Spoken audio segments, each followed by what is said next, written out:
So Nintendo Switch 2 production has been cut 33% following weak holiday sales, claims a report from Bloomberg. This is apparently because the engagement has been lower.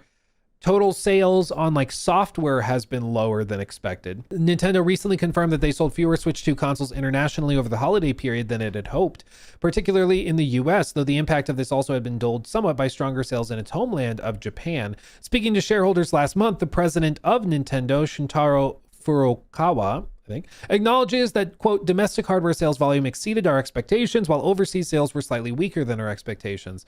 While our forecasted global hardware and software sales volume remains unchanged, the breakdown by region and the product and product is based on different assumptions from the revised forecast announced at the time of our second quarter financial results announcement. Basically, it seems like in the US, and also Europe, consumers are really struggling with justifying $500 to $550 for a Switch 2. Especially when you factor in really expensive games that are $70 to even $80 a pop on top of that.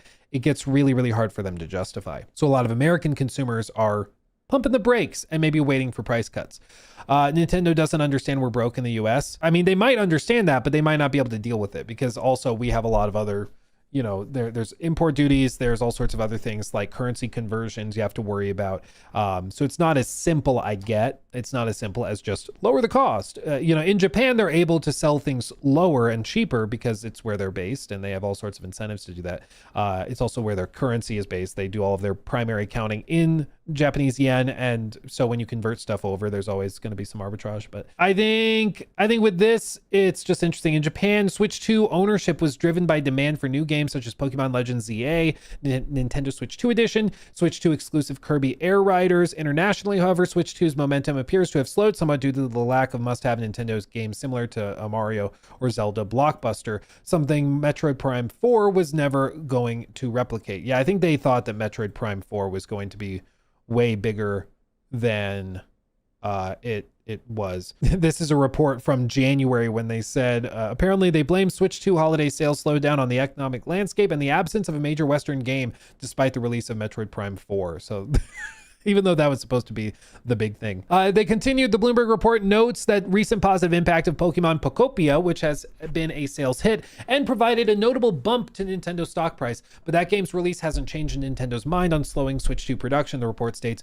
with the console maker instead keen to see how well it performs over time. Overall, Bloomberg's report isn't a huge surprise. The company with more units sat in warehouses naturally needs fewer additional units to align with demand, and there's no suggestion that Nintendo will adjust its general expectation of Switch 2 units sold for the year. Still, this peek behind the curtain will likely ruffle some Nintendo feathers at a time when the company's share price is still recovering from its sky-high 2025 peak.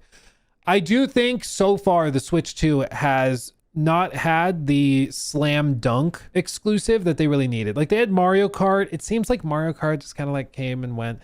Donkey Kong Bonanza, they had that. But like they haven't really had the slam dunk like Mario Odyssey or Breath of the Wild level, monster hit. They should have one, coming in theory. If they had like Animal Crossing, bro, I'm telling you, if Animal Crossing dropped at any point this year, I think that thing does 20 million units. I think that easily does 20 million, probably more like 30 million. Like I think people will be striving to get a little bit of that lockdown nostalgia, which I know sounds weird to be like that you can get nostalgia for a dark time. But I do think people like have elements of lockdowns that they look back on and are like, oh yeah, I do remember playing a lot of Animal Crossing. It was a vibe. Yeah, Animal Crossing plus Coronavirus 2. Yeah, there you go. No DK Bonanza slander will be tolerated. Well, I mean, I think it's good. I just don't think that that's on the level of like pulling people in as like Breath of the Wild was. People were going out buying Switches for Breath of the Wild pretty much exclusively. And I remember at the time, there were discussions of people saying, no, you should buy a Switch 2 just to play Breath of the Wild. If you only play Breath of the Wild, it's still worth the $300 cost. Nowadays, of course, it's more expensive. And this is a sentiment that I've been echoing, where I think the best thing for the industry, full stop period, would be if GTA 6 launched at 60. If they did that, it would be such like an injection of energy and excitement and thankfulness in the industry. It would be really, really healthy for it. I don't think there's a world in which they do that, but if they were to do that, I think it would be really, really good for the industry, because everybody would kind of be like, okay, we can enjoy this now. We can do that. I don't think they're going to do that. But if we saw the prices reset back down to 60, I think you would see players loosen up a lot. I think players would be much more willing to try games that they won't try now. I think a lot of the discourse over the last few years, where we've heard people say, like, it feels like if a game is not a 9 out of 10, it sucks. And part of that is because when you have games at 70, the standard rises. Like, when you charge more for something, people expect more. This is not that complicated. Like, it really is not that complicated. But for some reason, like, these companies act shocked that they raised prices to 70 and players stopped engaging with the games and are like way more critical and way more cautious with their money. But this is what happens. And then when you also stack on the price hikes for everything else in their life, including gaming hardware, but also with like food and housing and everything, shocker, they need the game to be a bit better than good to spend $70. You know, they just do. They just do. So I think if you saw studios and publishers start to lower the price to 60, I do think you'd actually see a spike in willingness for people to check it out. So with all this, I can't say I'm that shocked. I do think that they need a slam dunk hit that blows up in the way that, you know, Breath of the Wild did. Now, they do allegedly have one coming that has been announced that is allegedly, not allegedly, that is coming from like one of the most successful studios in the world, From Software. This is coming this year. And you better believe Nintendo is hoping that this, however, like whatever ungodly amount of money they spent on it, their hope is that this is basically Elden Ring, but exclusive to the Switch 2, and it's an online game. So you have to have the online membership so they get annual revenue from you. And they're bringing in a lot of new players that don't typically play on Nintendo. So they're hoping that people also then go and spend money on their first party games like Mario and like, Donkey Kong and those types of things. I genuinely don't know how this works out. I don't know, fam. Like, I understand sitting, like putting myself in the shoes of Nintendo's leadership. I can see how this would make sense to them to roll this dice, how they're like, we need a big third-party exclusive that gets people really excited, gets people from outside of our ecosystem to come in and spend money and stay on our ecosystem. So to get them to stay, it's live service. To get them to spend money recurrent, it's online and live service. So they have to buy our online membership.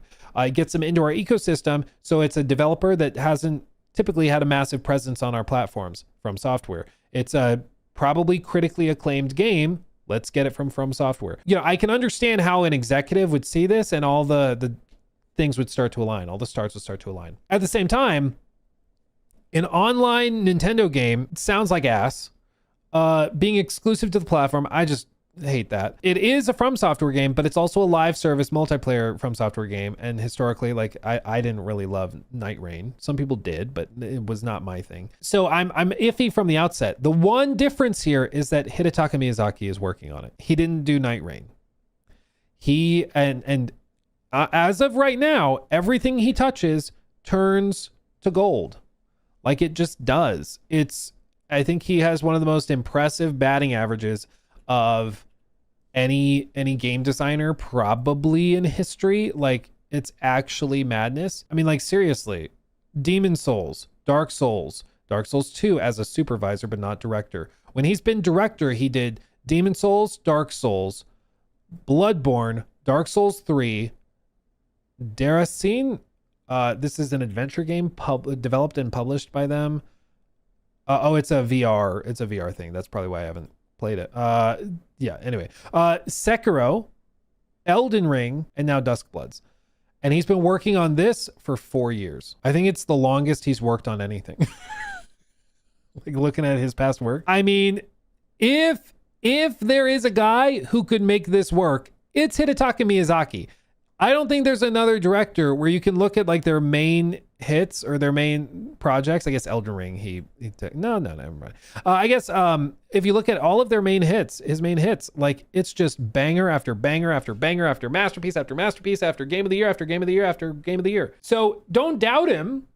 Don't doubt him. He knows what he's doing. But multiplayer. Exactly. Well, that's the piece that I think a lot of people can't get over.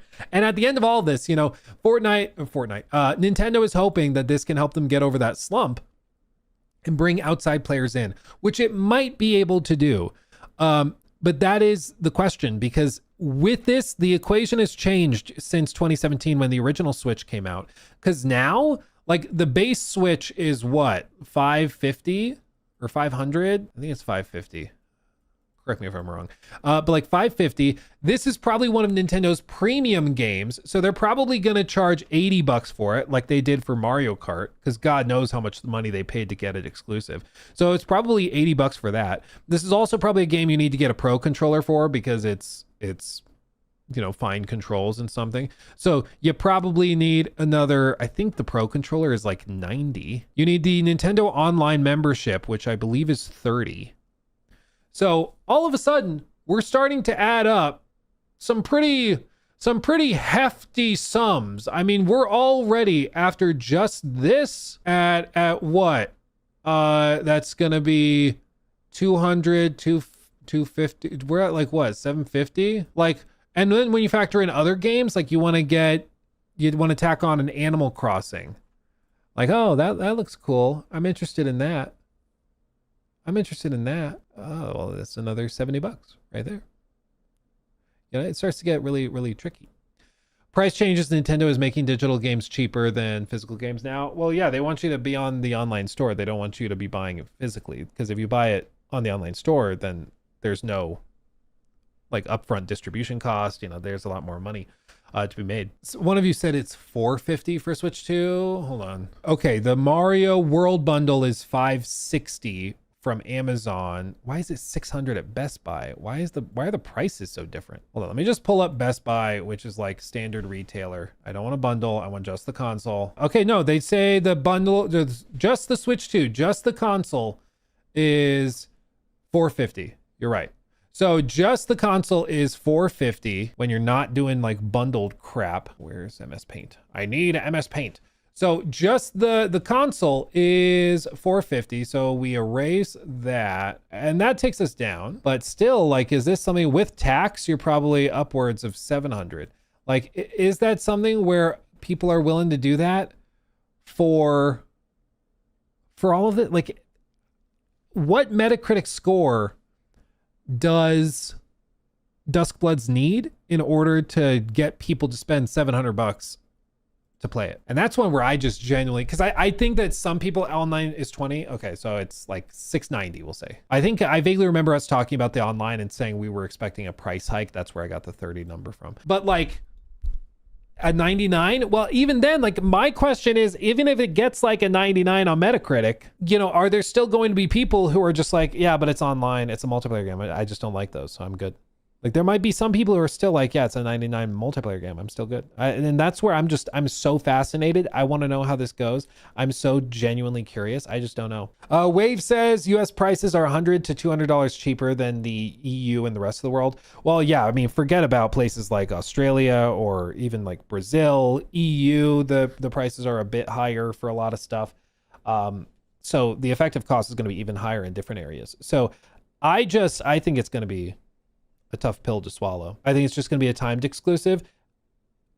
What they said at the end of that trailer is that it is exclusive to the Switch 2, available only on the Switch 2. That might mean that it's only on Switch 2 for like 6 months or for a year. That could be the case.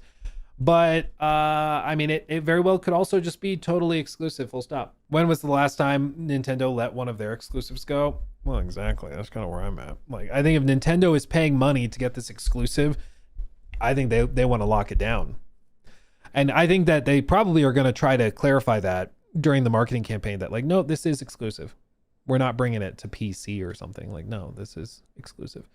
So yeah, it's going to be fascinating to see. But the Switch 2, I think that is a console that is much more sensitive to the price hikes and stuff than we previously thought. Like, I think it seemed as though, maybe a $50 increase there or a $20 increase there wouldn't be that big of a deal. But I think for the Switch, it's a lot of people's secondary device. And when you start to raise the prices, it gets harder to justify.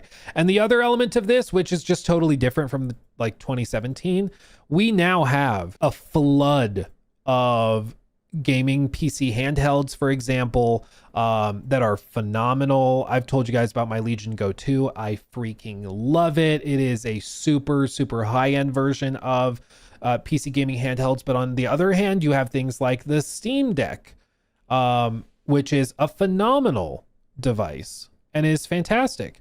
And so, yeah, this is out of stock. They're all out of stock. You can buy them secondhand, though, if you want. It's yeah, I mean, there's plenty of options, but yeah, I don't think they're bringing back the cheapest version until RAM prices go way down. But anyway, that's beside the point. These didn't really exist. I mean, there were technically gaming PC handhelds that were like custom modded ones that existed back in 2017, but nowhere near as compelling as they are today. Nowhere near as compelling. And so I think a lot of people that use the Switch, the original Switch, as a third-party machine, now, why do that? Why not just go buy a Steam Deck, He took my thing.